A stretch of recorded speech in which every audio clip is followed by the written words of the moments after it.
جميعا ورحمة الله وبركاته.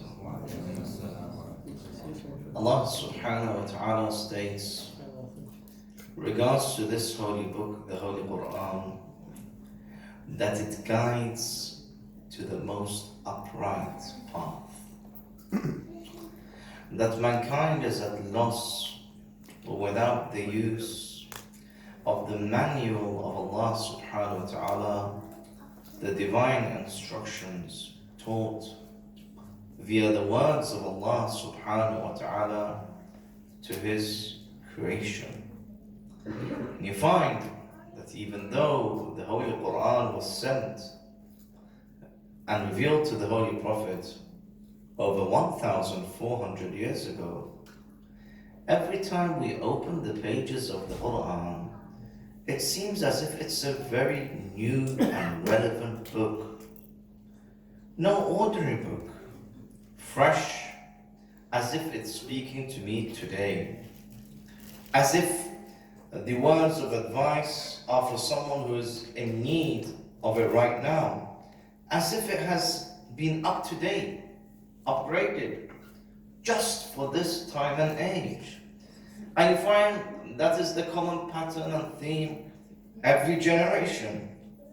Year upon year, when they recite the Quran, they realize that this Quran is no ordinary book. It is truly the miracle as has been revealed. Hence, you find the Imams of the Ahl Bayt state that the Quran will remain a new and fresh book till the very last day, as if it was revealed to every generation, as if it was revealed to every qawm, every nation. And you find that this Quran, which is a treasure, and every time you open your treasure box at home, you find interesting treasures for you, and you make use of those valuable treasures. And we find that when we open the pages of the Holy Qur'an, there are many jewels in the words of the Holy Qur'an as a source of guidance for us all. Yet an interesting verse in the Holy Qur'an is a wake-up call, an alarm for us all. Allah subhanahu wa ta'ala mentions the words, a statement of our Holy Prophet Muhammad sallallahu alayhi wa sallam. He states, وَقَالَ الرَّسُولُ, and the messenger said, يَا رَبِّ إِنَّ قَوْمِ اتَّخَذُوا هَذَا الْقُرْآنَ. That, Ya Allah, I complain to you, my qawm, my nation, those who claim to follow Rasulullah, those who claim to believe in Allah and the Messenger of Allah, they have forsaken the Holy Qur'an. They have forsaken the words of the Holy Prophet, abandoned the words of the Holy Qur'an. That's why you find that Allah subhanahu wa ta'ala, He mentions to us about the events that shall take place in this world and the events that shall take place on the day of judgment. And it's interesting, the Imams of the Ahl Bayt state that three shall complain to Allah on the day of judgment. One of them is the Holy Qur'an. That, Ya Allah, I was amongst the people, I was in their bookshelves, I was in their pockets, in the phones. Now you all have the app, or you could download the app very easily, Quran app. Yet, instead of reading, reciting, learning, understanding, appreciating, and practicing the teachings of the Holy Quran, the words of Allah subhanahu wa ta'ala, they allowed dust to settle in the Quran. Or they just used the Quran as a means of decoration. Or you find they only opened the Holy Qur'an when? On the night of the month of Ramadan. And they close the Qur'an when? On the night of Eid. So, one that complains to Allah on the Day of Judgment is the Holy Qur'an, Book of Allah. According to the same hadith, a masjid shall complain to Allah subhanahu wa ta'ala on the Day of Judgment. Ya Allah, I was amongst the group, I was amongst the qawm, I was amongst the nation, I was within the city, but they did not come to the masjid and perform their ibadah, perform their salah, perform their dua, perform their prayers. That masjid shall complain to Allah subhanahu wa ta'ala. That's why it's highly recommended whenever you are passing by a masjid, it's highly recommended wherever you are in the world, even if it's not the time of salah, to enter the masjid and perform a 2 rak'ah salah, namaz tahiyyatul masjid, a 2 rak'ah namaz prayer known as tahiyyatul masjid. What is that? It is a 2 rak'ah prayer gift to the masjid. That masjid will bear witness on the Day of Judgment that you prayed in this place. Third, an alim, a true scholar. And of course, I am a servant of the ulama. I am no way near the ulamas, and where they are in their great amount of knowledge and sincerity and humility, an alim shall complain to Allah subhanahu wa ta'ala on the Day of Judgment that I was amongst the people, amongst the qawm, but they did not approach and appreciate and value the ilm of the scholar. Going back, so this book of Allah subhanahu wa ta'ala shall complain to Allah subhanahu wa ta'ala, and the Holy Prophet in this world complained to Allah subhanahu wa ta'ala that my nation have abandoned the Qur'an, have forsaken the Qur'an. Mufassirin have explained this verse, how one can forsake the Qur'an and how we should avoid never for abandoning the Holy Qur'an. The first, they state, is we should regularly recite the Holy Qur'an. Read and recite the Holy Qur'an. In fact, even if you have memorized the whole Qur'an, or if you've memorized the small surahs of the Holy Qur'an, there is more thawab to open the book and recite the Holy Qur'an. Look at the pages of the Holy Qur'an. That has more thawab. The hadith states, "An-nadratu ila al-mushaf ibadah."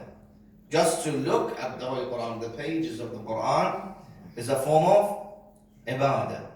قراءة المصحف نظرا يخفف العذاب عن الوالدين ولو كان ظالمين. There is some deeds that you do are good and beneficial for you, and good and beneficial for your parents. They get thawab al-jari.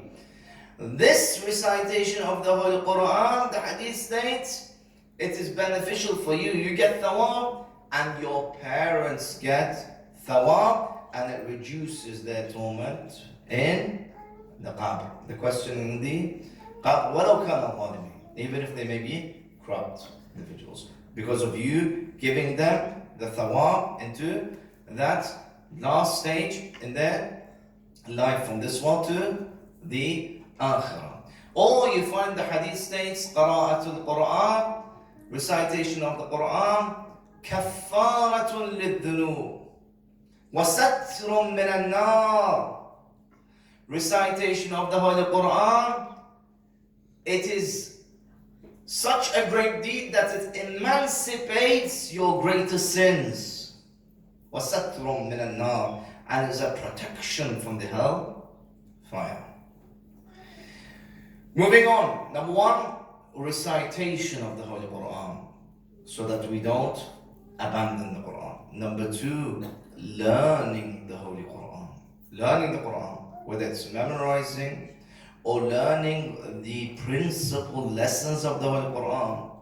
Because Imam Rada alayhi salam states, "Alaykum bil Qur'an I trust upon you the Holy Qur'an, فَإِنَّهُ أَحْسَنُ الْحَدِيثِ. It is the best of statements, the Holy Qur'an.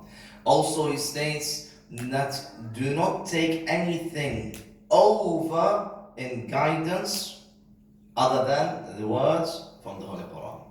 And even you find the Imams of the Ahlul Bayt, they would state very clearly that if you ever find a hadith, and this is a principle in fiqh and usul, that if we ever find a hadith that contrasts the Holy Qur'an, then that hadith is set aside. The Qur'an, from the first surah to the last surah, is immune from any error and immune from any mistakes. These are the words of Allah subhanahu wa ta'ala, which are absolutely divine. Others may have been a problem in the reporters, the narrations may have been fabricated from others. So the Holy Qur'an, which is a source of divine words from the very beginning to the end, in itself is a lesson, and we should learn the Qur'an. خَيْرُكُمْ مَنْ تَعَلَّمَ الْقُرْآنَ وَعَلَّمَهُ. The best amongst you are the ones who learn the Qur'an and teach it to others. And one of the rights of a son, of a daughter, upon their father, upon their parents, من حق الولد على والده أن يعلمه القرآن. A right of the child upon the father, upon the mother, is that they teach them the Qur'an.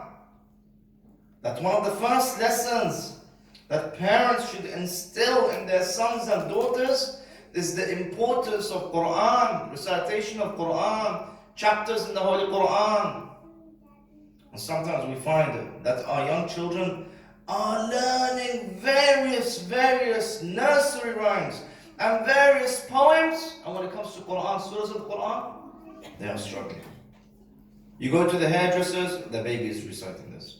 You go to this place, the baby is reciting this. You go everywhere, you find the young children, even 1, 2, 3-year-olds, even they can't sleep without that nursery rhyme. Even if you find on YouTube, over 50 million views on such and such channels. But when it comes to Quran recitation of the words of the Holy Quran, or teaching our young children the Quran, the father and mother are neglecting this. And then when you ask them, or when they come to the teachers, they expect the teacher on Saturday school or Sunday school, or that 1 hour years a week, they put all the blame and responsibility on him. No. The first madrasa that the son and daughter are in is at home. Where were you in the upbringing of teaching them the Quran? Where was the father and where was the mother? Sit down and learn and teach them words and chapters from the Holy Quran. Every one of us works, every one of us has a living, but every one of us has a responsibility and a duty. We need to know our priorities. One of our priorities is to ensure that we learn the Holy Quran and teach it to others. Number 3 is that many of us are neglecting understanding the Quran. And we are not using the right channels to truly understand the Quran. Some people think that understanding the Quran is just opening the pages of the Quran, reading the verse, and then reading the translation. Khalas, I've now become a alim, a scholar, a mufassir of the Quran. And you find this at the time of the Imams of the Ahlul Bayt.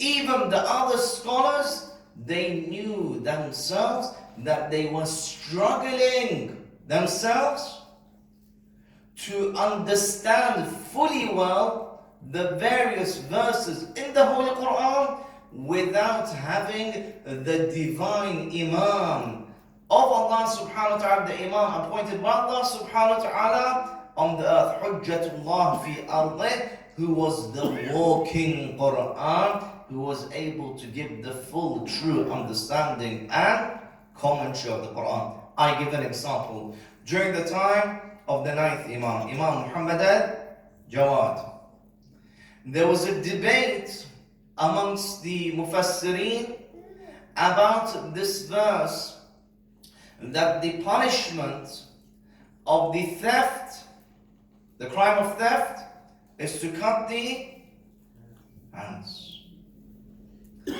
When they came in front of the court, in front of the Caliph, one of them said the hand is from the wrist. One of them said the hands, if we were to look at other verses in the Quran, when it talks about hands, when we perform wudu, where do we start our wudu from? The elbow. So the punishment should be from the elbow. Another one said, no.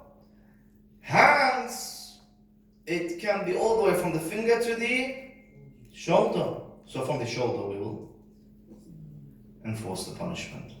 And they were all confused between themselves, debate, until they said only one person would be able to give the true understanding of Quran, and that is the one who is the grandson of the Holy Prophet Muhammad sallallahu alayhi wa sallam. Imam Muhammad al-Jawad was summoned, and he said that the true understanding of this verse is the four fingers. Only the four fingers. Why? He said because in other verses Allah subhanahu wa ta'ala says, Inna al-masajida lillah. Masajid are not mosque, masjid. Masajid are the places of sujood and prostration. And that person has a haqq of sajda, and he uses his palm to perform sajda. Only the four fingers. So understanding the Quran using the correct channels, not TV channels of course, using the correct ways of truly understanding the verses of the Quran. Number 4 is applying and practicing the teachings of the Quran so that we do not forsake and abandon the Quran. We have a hadith from the holy Ahlul Bayt which states, رَبَّتَا لِلْقُرْآنِ وَالْقُرْآنُ يَلْعَنُهُ. It's possible that some are reciting the Quran whilst the Quran is cursing them, is doing la'na upon them. Why? Because he's reading the words of Allah subhanahu wa ta'ala, but when he goes out, his actions are far, far against from the teachings of the Holy Qur'an. Far, far away from the teachings of the divine teachings of the Holy Qur'an. Talk the talk and walk the walk. Hence, Amir al-Mu'mineen, you find him, who was Aliyun ma'al Qur'an wal Qur'anu ma'a Ali. You find Amir al-Mu'mineen was one day walking with one of the companions, and that companion, as they were passing through the masjid, they heard a beautiful recitation of the Holy Qur'an. Ana al-layl qanitan. Beautiful recitation of the verse. Khomeini looked at Amir al-Mu'mineen. Wow, this man is reciting so beautifully. Amir al-Mu'mineen responded to Khomeini. He said, Ruwaydan, Ruwayda. Hold on. Don't over-exaggerate and say, wow, what an amazing person, just because he's reciting the Quran. Let's see his actions. Amir al-Mu'mineen said, look at him and we'll see. Years later passed. Amir al-Mu'mineen and Khomeini lived in this yard. Amir al-Mu'mineen was on this side in the Battle of Siffin, and he looked at Khomeini. He said, Khomeini, do you remember that one night we were in the masjid walking by, and you heard those beautiful recitations of the Qur'an? He said, yes, I do. He said, do you remember who was it that recited the Qur'an? Do you remember his face? He said, yes, I do. He said, look over there. Khomeini looks there and he sees that same man is waging a battle against Amir Ali and Khomeini. If he truly understood the Qur'an, he would stand by Amir al-Mu'minin, for Ali is with the Qur'an and the Qur'an is with Ali. That's why Rasulullah would state to Ammar ibn Yasir, say, Ya Ammar, لو سلك الناس واديا وسلك عليا واديا. Oh Ammar, if the entire humanity were on one side, and Ali ibn Abi Talib was on one side all alone, فَاسْلُكْ وَادِ Ali, then take the side of Ali, فَعَلِيٌّ مَعَ الْحَقِّ وَالْحَقُّ مَعَ Ali. For Ali is with the truth, and the truth is with Ali, and the truth surrounds Ali ibn Abi Talib wherever Ali ibn Abi Talib may be. Nare Haydari! That's why don't ever judge anyone or judge any group by their quantity. Judge them by their quality. How quality is their actions? How quality is their sincerity? So, understanding the Qur'an and applying the practical lessons of the many lessons of the Holy Qur'an. Hence, when we come to the Holy Qur'an and when we compare it, we need to compare it with one which was left behind as a level to the Holy Qur'an. The Qur'an was sent to us by Allah subhanahu wa ta'ala, and the Holy Messenger said that I'm leaving for you the Qur'an. But is that it? No. He said, إِنِّي تَارِكٌ فِيكُمُ الثَّقَلَيْنِ كِتَابَ اللَّهِ وَعِتْرَتِي.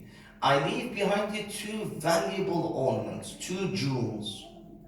Two, the book of Allah and my holy family, the Ahlul Bayt, the progeny of Rasulullah. Then, مَا إِن تَمَسَّكْتُمْ بِهِمَا.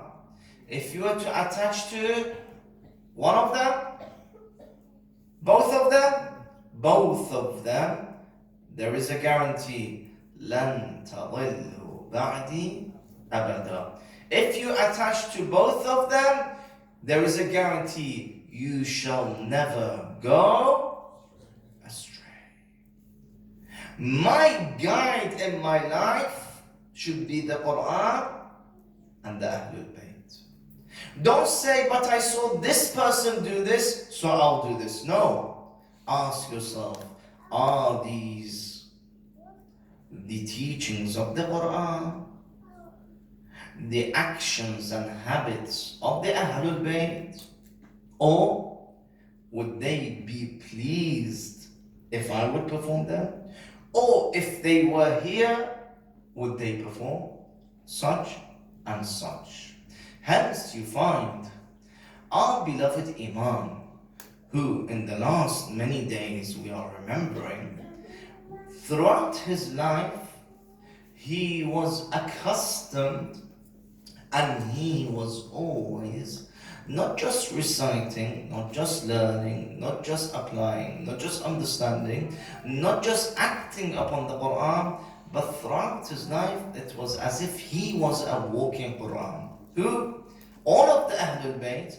But in these last days and nights we are remembering Sayyidush Shuhada, Abi Abdullah al-Husayn, who you find that throughout his mission from Medina to Mecca and from Mecca towards Kufa and ending up in Karbala, he would always mention verses of the Holy Qur'an. He would refer to the Holy Qur'an. And there are many lessons whereby we can compare the life of Amir Abdullah and the words and lessons and teachings of the Holy Qur'an. We'll go through a few of them as a summary of tonight's session. Sallu ala Muhammad wa ali Muhammad. Allahumma salli ala Muhammad wa ali Muhammad. Number one, Allah subhanahu wa ta'ala in the Holy Qur'an states, وَلَا تُطِعْ, and do not obey. Who? Those who are athiman aw kafura. And Allah subhanahu wa ta'ala states, do not obey the munafiqeen, the kafirin. Do not show any allegiance towards them. Do not show any obedience towards them. Do not obey them. And you find Abi Abdullah al-Hussein, throughout his mission, he would repeat that the lifeline of Hussein ibn Ali would not agree to any form of obedience to the lifeline of that person who is a fajr, who is a fasiq, who is sharab al-khamr, who to the lifeline of Yazid, Hussein ibn Ali cannot obey his commands. For that person, Yazid is an open corrupt sinner, is an open fasiq. So Imam says, مثلي لا يبايع مثله, meaning a man like Hussein, not just Hussein ibn Ali, a man like Hussein shall never pledge allegiance to a man like Yazid. Meaning, today, do I want to be Husseini or Yazidi? Husseini. That's why we say Husainiyat Zindabad. A man like Hussein, I want to be like Amir Abdullah Hussein. I will never compromise from any actions which are similar to the actions of Yazid. Number one, obedience will never be given to any open, corrupt sinner. Number two, you find the holy Imam would ensure that he would follow the teachings of the Qur'an, whereby Allah subhanahu wa ta'ala states that verily in Rasulullah you have uswatun hasana. In the lifeline of Rasulullah you have the most perfect role model. The most perfect example in my life today is the lifeline of Rasulullah. He is my uswa hasana. He is what I need to look up to and ensure my life is like his life. And that's why Abu Abdullah, in his letters to the people of Kufa, what would he say? He would state, فَإِنَّ السُّنَّةَ قَدْ أُمِيتَتْ وَإِنَّ الْبِدْعَ قَدْ أُحْيَتْ. He would state, the sunnah of Rasulullah is dying with the way that you are practicing. Your actions are nothing like Rasulullah's actions. وَإِنَّ الْبِدْعَ قَدْ أُحْيَتْ. And bid'ah, innovations upon innovations upon innovations, have started and started and started after Rasulullah has gone from those people that you are following. فَإِن تَسْمَعُوا قَوْلِي وَتُطِيعُوا أَمْرِي أَهْدِكُمْ سُبُلَ الرَّشَادِ. He says, if you were to listen to the words of Abu Abdullah, number one, listen to Imam al-Hussein. Number two, وَتُطِيعُوا أَمْرِي, and obey the commands of Abu Abdullah. Because many people, they listen to the majalis, they listen to many lessons of Abu Abdullah, but they still disobey. Imam says, listen and obey. What will be the result? 1 + 1. Listen and obey. أهدكم سبل الرشاد. I shall guide you to the path of salvation, to the path of perfection, to the path whereby Rasulullah will state, إن الحسين مصباح الهدى وسفينة النجاة. Hussein is the lantern of guidance. Wherever I am in the world, I am lost. I want guidance. I want hidayat. I want sirat al-mustaqim. I look for Hussein ibn Ali. He is hidayah. And Safinatun Najam. He is the ark of salvation. I am drowning in the middle of the ocean of sins. And I am regretful for what I've done. And I want to find a solution. I want salvation. I want one to save me from what I am. I call out Hussein, Hussein, Hussein. For the Imams of the Ahlul Bayt would state themselves, كلنا سفن النجاة. All of us are ark of salvation. ولكن سفينة الحسين أوسع وأسرع. However, the ark of Imam Hussein has a khususiyat. He has a speciality, many specialities. He says, however, the ark of Hussein ibn Ali is speedier and even more vast. The world today calls out Hussein, Hussein, Hussein. Number 3, he states, I want to follow the footsteps of my grandfather Rasulullah. That أسير بسيرة جدي وأبي علي بن أبي طالب.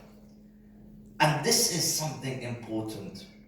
That in the same way that we believe that Hussein is the grandson of Rasulullah, and we emphasize on this hadith, Husaynun minni wa ana min Hussein. Hussein is from the lineage of Rasulullah. And Rasulullah says, I am from Hussein, meaning my lessons and my lifeline continues from the path of Hussein ibn Ali. Meaning, if Rasulullah was in Karbala, he would have done the same thing that Hussein ibn Ali had done. The same thing. Meaning that Hussein ibn Ali, every step he took was steps which were divine lessons taught from Rasulullah. Allah subhanahu wa ta'ala states about Rasulullah, وَمَا يَنْطِقُ عَنِ إِنْ هُوَ إِلَّا وَحْيٌ يُوحَى. And he does not speak of vain, of erring, or anything of his own desires. Rather, everything that he communicates to you are divine revelations. That's why you have a hadith from the 6th Imam. He says, إِنَّ حَدِيثِي حَدِيثُ أَبِي وَحَدِيثُ أَبِي حَدِيثُ أَبِي وَحَدِيثُ أَبِي. That the hadith of the 6th Imam is a hadith from his father. Statement of the 6th Imam is the statement, words of his father, of his father, of his father to Ali ibn Abi Talib, to Rasulullah, to the Archangel Jibreel, to Allah subhanahu wa ta'ala. Meaning the ahadith and the statements of the Ahlul Bayt are divine lessons. The sunnah of the Imams of the Ahlul Bayt are the sunnah of Rasulullah. What does sunnah mean? Sunnah does not just mean qawl. According to the teachers of fiqh and usul, the sunnah is comprised of 3. Qawlun Nabi, the statement and the words of Rasulullah. Wa fi'lun Nabi, the actions of Rasulullah. Wa taqreerun Nabi, and the tacit approval, the silent approval of Rasulullah. Taqreer, what does it mean? For example, if someone in front of Rasulullah performed wudu, and Rasulullah did not admonish him and say, by the way, your wudu was wrong, we take that as a sunnah, that this wudu is a wudu that Rasulullah accepted. He acknowledged that this was a correct way of performing wudu. So the sunnah of Abu Abdullah was the same sunnah of Rasulullah. The sunnah of the Ahlul Bayt that we wish to follow is the sunnah of Rasulullah. Hence you find a very famous mustabsir, a very famous revert to the path of the Ahlul Bayt, who used to be a follower of another path. He has many books. For example, one of the very first few books that many of us used to read when we were much younger is Then I Was Guided, Ahsantum, from Nahtadait. And one of the other books that he's written is Ash-Shia, the Shia, Hum Ahlus Sunnah. The Shia, they are the true followers of the Sunnah. A good book for you and for us all to read and use as a reference. Moving on, you find of the lessons of the life of the Imam and the Qur'an, Allah subhanahu wa ta'ala states in the Qur'an, أَقِمَ الصَّلَاةَ لِذِكْرِ. Establish salah, to establish the dhikr and the remembrance of Allah subhanahu wa ta'ala. And you find in the life of Abi Abdullah, he did not just pray salah, mere prayer of salah, but as we recite in ziyarah of Abi Abdullah, أشهد أنك قد أقمت الصلاة. I bear witness that you truly established salah. You performed salah at the time of salah. You truly performed salah that you would always perform the dhikr of Allah subhanahu wa ta'ala. Once they asked the Holy Prophet, why do we need to perform salah? He would respond, لِأَجْلِ إِقَامَةِ ذِكْرَ اللَّهِ, in order to establish the remembrance and the dhikr of Allah. Imagine if there was no salah ordained upon you. How many of you would have gone, how many of us would have gone today to sajda and said, Subhana Rabbi al-A'la wa bihamdih? If it was not wajib, how many times would you have performed salah every day? Allah subhanahu wa ta'ala has given us a station and platform to neglect everything else and remember Allah subhanahu wa ta'ala on these 5 occasions. During the 3 moments of the day to pray. That's why you find the Imams at the time of Salah, they would neglect everything and know that this is the time of Salah. Amir al-Mu'min was in the middle of the battlefield. Battle of Siffin. Ibn Abbas narrates that we saw Amir al-Mu'min during the day. He would be looking to the sky. And they said, Ya Amir al-Mu'min, what's happening? Why are you looking at the sky? He said, I am waiting for the time of Zawal of Shams, for the time of the Dhuhr prayers. It's narrated that some people said, Ya Amir al-Mu'min, we're in the middle of the battlefield.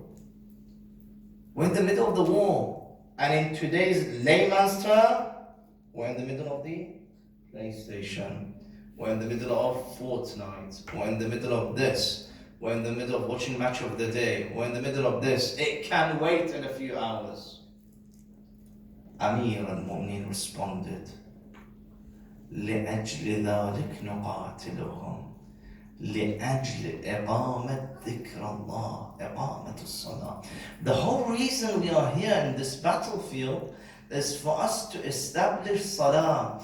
For if they knew the importance of salah, they would not have come to the battlefield to wage a war against the one who establishes salah.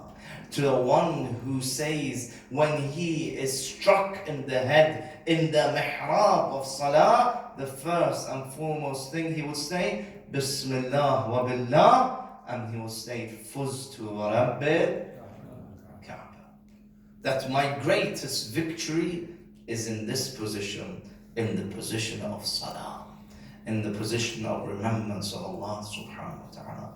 Abi Abdullah Hussein, on the day of Ashura, when some of his companions have become shuhada, one of the companions informs Abi Abdullah that he wishes to pray and perform the salah, and Abi Abdullah says to him, may Allah bless you, Ja'alaka Allah, truly establish salah.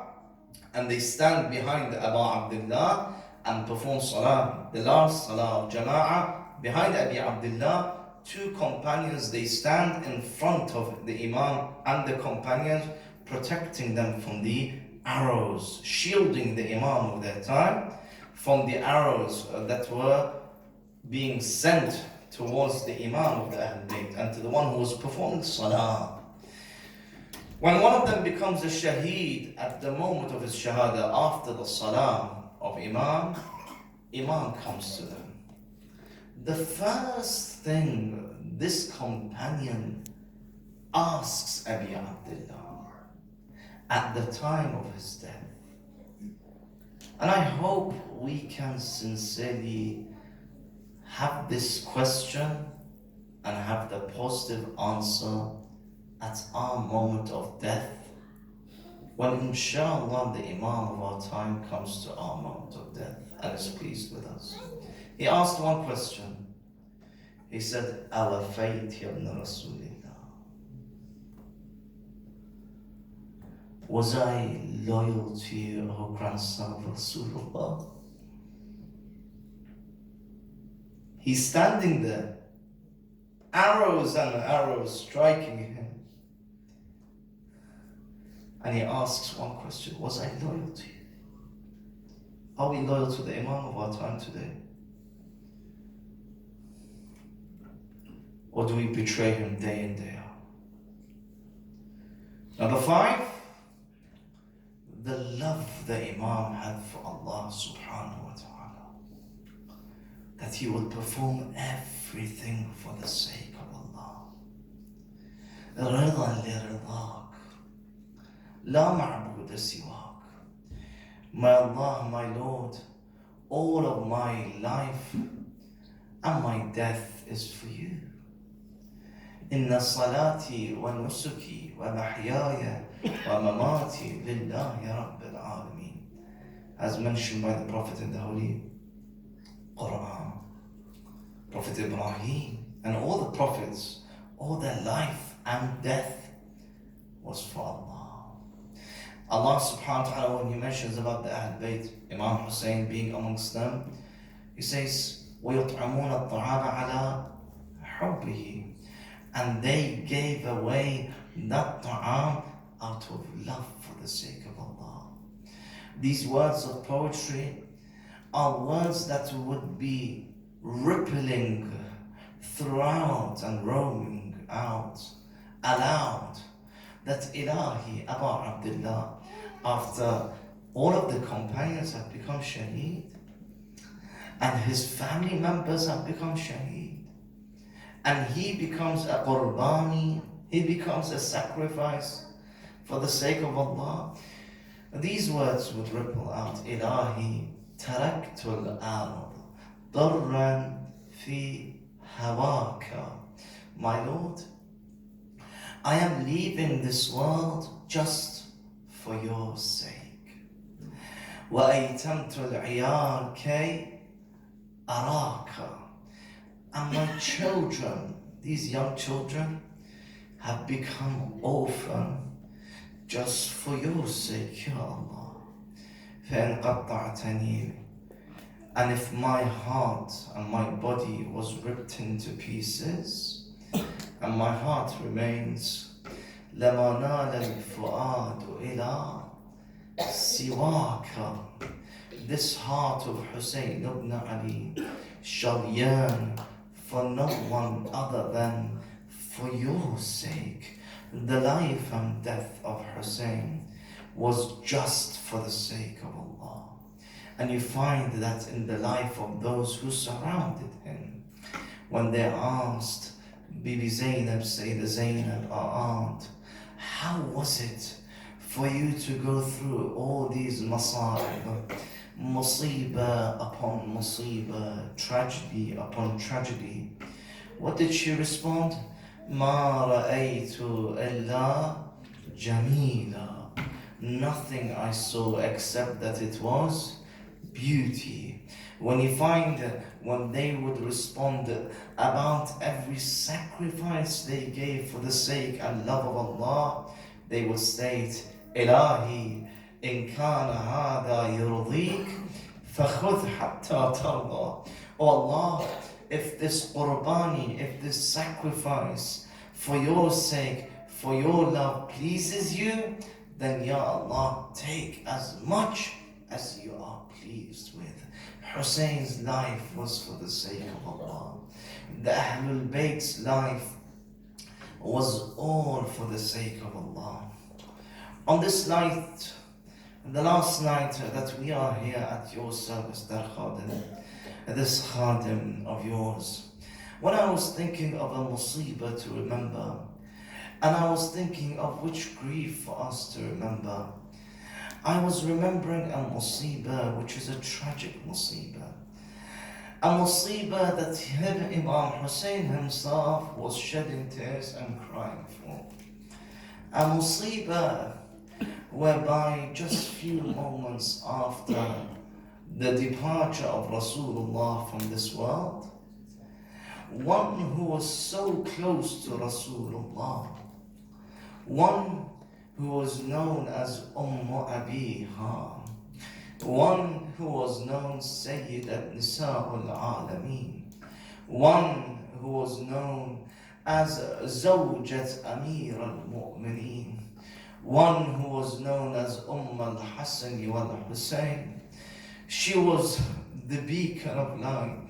She was the mother of Imam al-Hassan and Hussein. One day, one night, one tragic moment after they showed their oppression towards Sayyid al-Nisa al-Alameen, Fatimah al-Zahra, they oppressed her so much, they grieved her so much, they hurt her so much. When she was alone with Asma, her beloved servant, she informed Asma, I am going to my room and I will be reciting the Holy Qur'an. Oh Asma, if you notice that you can no longer hear me, know that I have joined my father Rasulullah.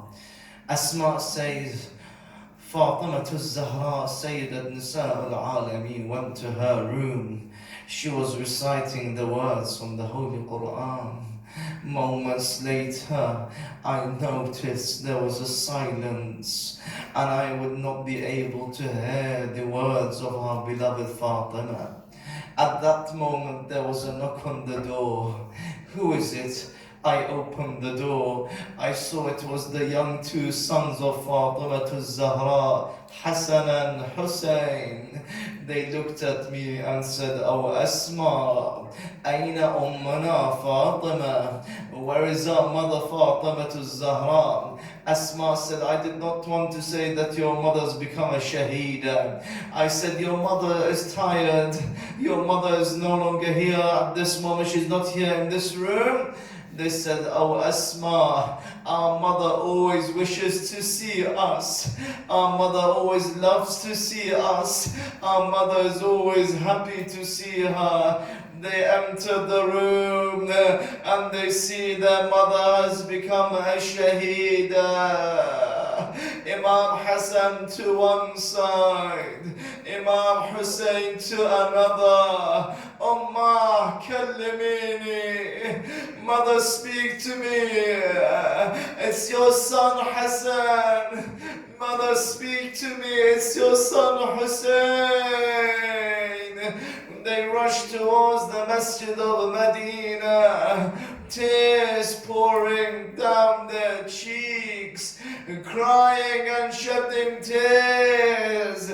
They go to their father Ali ibn Abi Talib and they inform him, عظم الله لك الأجر يا أمير المؤمنين. May Allah give you patience, Ya Amir al-Mu'mineen. You are known for your sabr. Amir al-Mu'mineen, he feels unconscious with such words of grief and tragedy. Hence, he recites the poetry of grief and azah for the beloved Sayyid ibn Nisa al-Alameen, Fatima al-Zahra. And tonight, where we all wish to have our hajat, we want to ask Allah subhanahu wa ta'ala, Allahumma bihaqqi Fatima, bihaqqi Fatima, بحق فاطمة وأبيها وبعلها وبنيها. Amir al-Mu'mineen is in grief. Hassan and Hussein are in grief. Zainab al-Kubra is in grief.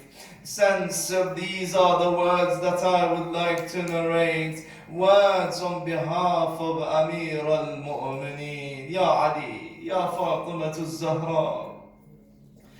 هستیم بودی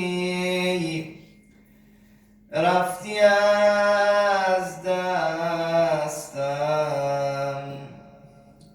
تو چرا رفتی من چرا هستم فاطمه جانم فاطمه جانم فاطمه جانم فاطمه جانم هستیم بودی میروی تنها رحمی کن بر من آخر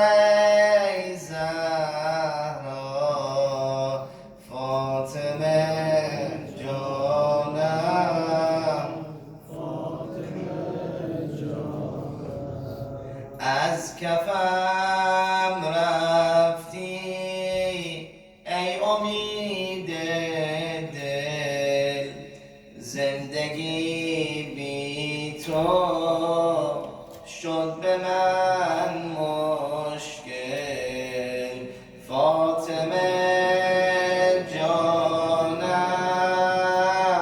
فاطمه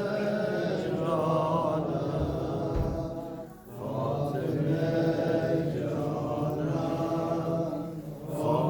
رفتی ای زهرا پیش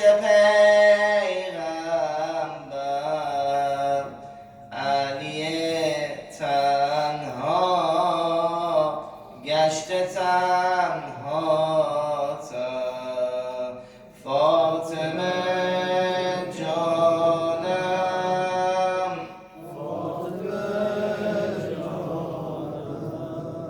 تو کفن پوشی من سیاه پوشم ناله های تو مانده در گوشم فاطمه جانم